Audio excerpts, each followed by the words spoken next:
Je tiens d'abord à vous présenter toutes nos excuses pour le retard. Conférence de presse due à un retard, d'une part, de la cérémonie Veldiv à laquelle nous étions l'un et l'autre présents, et d'autre part à une discussion longue et nourrie qui se justifiait pleinement. Je suis très heureux d'accueillir aujourd'hui le Premier ministre Benimin Netanyahu au palais de l'Élysée. Je voulais vous remercier, Monsieur le Premier ministre, pour votre venue. Après que nous ayons l'un et l'autre assisté et prononcé un discours à la cérémonie d'hommage aux victimes de la rafle du Veldiv, ensemble. Cette visite s'inscrit dans une relation active entre nos deux pays. Nous avions d'ailleurs nous-mêmes échangé téléphoniquement dès le lendemain de mon élection, le 8 mai dernier. Nous nous étions vus à Strasbourg le 1er juillet, en marge de l'hommage qui avait été rendu à M. Kohl, et je suis très sensible à votre présence aujourd'hui, je vous l'ai dit tout à l'heure, pour une cérémonie qui était très émouvante, et je pense qu'il était important pour beaucoup que vous puissiez être là, et ensuite pour cet entretien que nous venons d'avoir. Je tiens avant tout à présenter ce matin mes condoléances au Premier ministre Netanyahu pour le décès des deux policiers israéliens ce vendredi lors d'une attaque à Jérusalem, et redire ici que la France condamne cet acte odieux et se tient aux côtés des familles de victimes et de leurs proches. Et nous dénonçons, comme nous le faisons systématiquement à chaque fois, avec beaucoup de force et de constance, toute forme de violence. La France, à cet égard, In that respect, France recalls, and I want to do it officially and in a personal manner, the permanent and unconditional support for the security of Israel. I would also like to see a resumption of negotiations between Israeli and Palestinians in the context of a two-state solution. Palestine, vivant côte à côte dans des frontières sûres et reconnues, avec Jérusalem comme capitale. C'est la ligne constante de la diplomatie française, à laquelle je tiens profondément, et à ce titre, la France se tient prête à appuyer tous les efforts diplomatiques menés dans ce sens, selon les paramètres de paix reconnus par la communauté internationale. Nous en avons évidemment discuté à l'instant avec le Premier ministre Netanyahu. Il est important pour cela de s'assurer que les conditions de la négociation et de la paix ne sont pas remises en cause dans les faits et que le droit international est respecté par tous. Je pense ici à la poursuite des constructions dans les colonies. Nous avons échangé sur ce point, j'ai rappelé quelle était la position française et ma position sur ce sujet. Je souhaite vraiment que dans le contexte international qui est le nôtre aujourd'hui, tout puisse être fait pour que les négociations avancent, et que précisément la nature du risque régional, la rencontre qui est à l'œuvre, puisse permettre l'ouverture de nouvelles négociations sur ce sujet. Nous avons très longuement évoqué la situation au Proche-Orient avec le Premier ministre et toutes les questions régionales. Et je dois dire ici que je partage les inquiétudes israéliennes sur l'armement du Hezbollah au sud Liban, que nous recherchons et rechercherons la stabilité du Liban dans le respect de toutes ces communautés, et que sur ce sujet, je compte poursuivre des actions diplomatiques qui permettent de limiter, réduire et éradiquer cela. Nous avons bien évidemment parlé de la Syrie, dont le conflit dure depuis plus de 6 ans et a provoqué des centaines de milliers de victimes, des millions de réfugiés. J'ai réaffirmé au Premier ministre la nécessité d'enclencher à mes yeux une transition inclusive et durable en Syrie pour garantir la sécurité de la région, permettre le retour des réfugiés et rechercher une paix juste pour les Syriens. Sur ces sujets, la convergence de vues entre nos deux pays est grande et mue par le souci d'assurer la sécurité et la stabilité dans toute la région. Nous sommes également unis dans la lutte contre les groupes terroristes, quels qu'ils soient. Et je veux ici dire et redire que mon travail sur ce sujet sera sans relâche, tant ces groupes, pour la région, pour l'Europe et pour notre pays, ont agi dans les derniers mois, les dernières années, avec évidemment les conséquences que nous connaissons. Le Premier ministre m'a également exprimé ses inquiétudes face au régime iranien et je l'ai assuré de notre vigilance, en particulier sur la mise en œuvre stricte de l'accord sur le nucléaire signé en juillet 2015 dans toutes ses dispositions et avec la volonté de pouvoir enclencher un dialogue exigeant avec Israël sur le suivi de ce protocole. Vous l'avez compris, au-delà du sujet du processus de paix, nous avons longuement échangé sur toutes les questions de la région et sur notre volonté commune d'agir le plus efficacement et le plus rapidement possible pour assurer à la fois la stabilité et une lutte active contre toutes les formes de terrorisme. Sur le plan bilatéral, nos deux pays entretiennent des liens anciens depuis les premières heures de la création de l'État d'Israël et extrêmement denses dans tous les domaines. Je souhaite pour ma part, et je crois que c'est le souhait du Premier ministre, nous en avons parlé, que ces relations puissent être encore renforcées.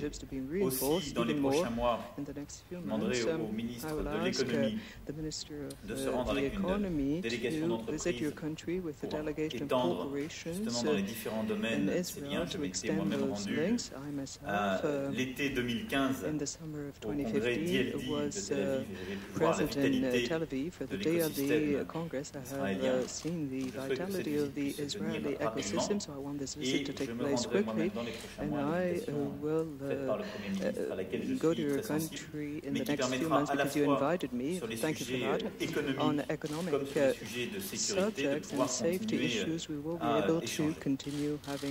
Je pense que dans le domaine de l'économie, du digital, de la cyberdéfense comme de la technologie cyber, nous avons beaucoup de choses à faire ensemble et mon souhait est de renforcer encore nos liens. Enfin, nous avons évoqué avec le Premier ministre la saison culturelle croisée qui se tiendra en France et en Israël en 2018, avec un programme riche et pluridisciplinaire que nous attendons avec impatience. Ce sera là aussi un temps fort de la relation qui mobilisera des artistes, des intellectuels nombreux.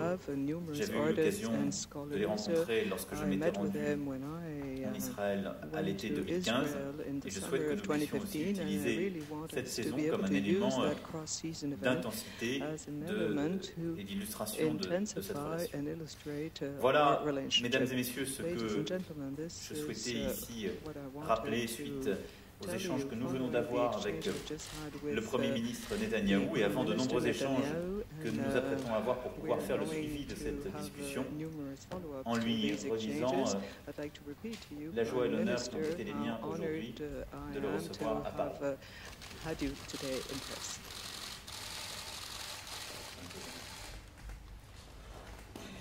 Merci beaucoup, Monsieur le Président. I want to thank you for your warm hospitality. This reflects the fact that Israel and France are strong democratic allies. We face common threats and also want to seize common opportunities. Your nation experienced some horrific terrorist attacks in recent years, and everybody in Israel, all the people of Israel, stand by your side in this common battle of civilization, as you called it correctly. Today, President Macron and I participated in an extraordinarily moving ceremony to remember the victims of anti-Semitism and racism. And I appreciate your unwavering commitment to combating anti-Semitism and racism. You expressed it in a very powerful speech and also in your evocative statement, expressing the fact that anti-Zionism is a form of anti-Semitism. You cannot say, well, I'm not against Jews, I'm just against the Jews having a state, and I think it should be destroyed. And I think exposing this, lancing this boil, is a very, very important service that you, President Macron, are giving to this renewed battle against prejudice. We share a desire to see a stable and peaceful Middle East. We discussed both the Palestinian-Israeli conflict, but also the growing opportunities for cooperation between Israel and some of our Arab neighbors because of this sense, a new sense, of shared threats and shared interests. On the Palestinian side, I've made it clear that our view is that the root of the conflict The reason it goes on is the persistent Palestinian refusal to accept a Jewish state, a nation state for the Jewish people in any boundaries. And this, alongside with the question of enduring security, are the two pillars of peace, which I believe could begin to be handled by seizing also on the opportunities, not exclusively, but also on the opportunities of opened up by the new approach by many of the leading Arab countries towards Israel. We also discussed the region. We're concerned with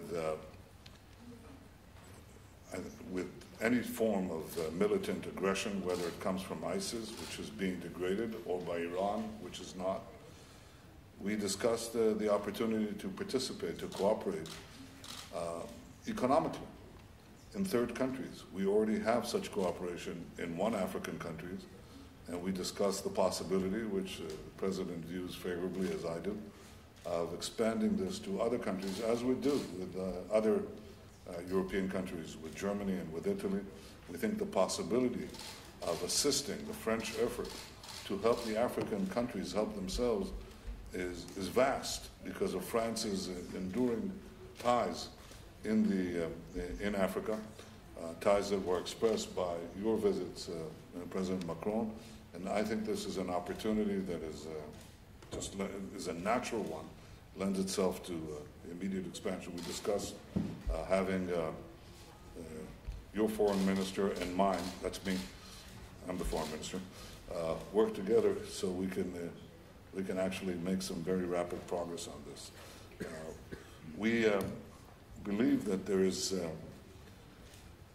great opportunities for cooperation in the field of technology and innovation. The future belongs to those who innovate. France and Israel are both innovation nations. Together we can do more than we can do separately. And my hope is that when you visit Israel at my invitation, that you will bring in many of your entrepreneurs, many of your technologists to meet ours, because I think that this would be very, very good for France and very, very good for Israel. We can seize together big chunks of the future. May I say also that as someone who's had something to do with this, I watch with admiration your efforts to introduce reforms, difficult as they may be, to the French economy. I think that that there is a feeling right now in the world, and certainly in Israel, that France has a very, very great potential under your leadership. So I think the same is true of our relations, which have always been good, and they can become even better and even stronger. So I look forward to reciprocating this hospitality and welcome you in Jerusalem. Thank you for welcoming me and my delegation here in France. Thank you.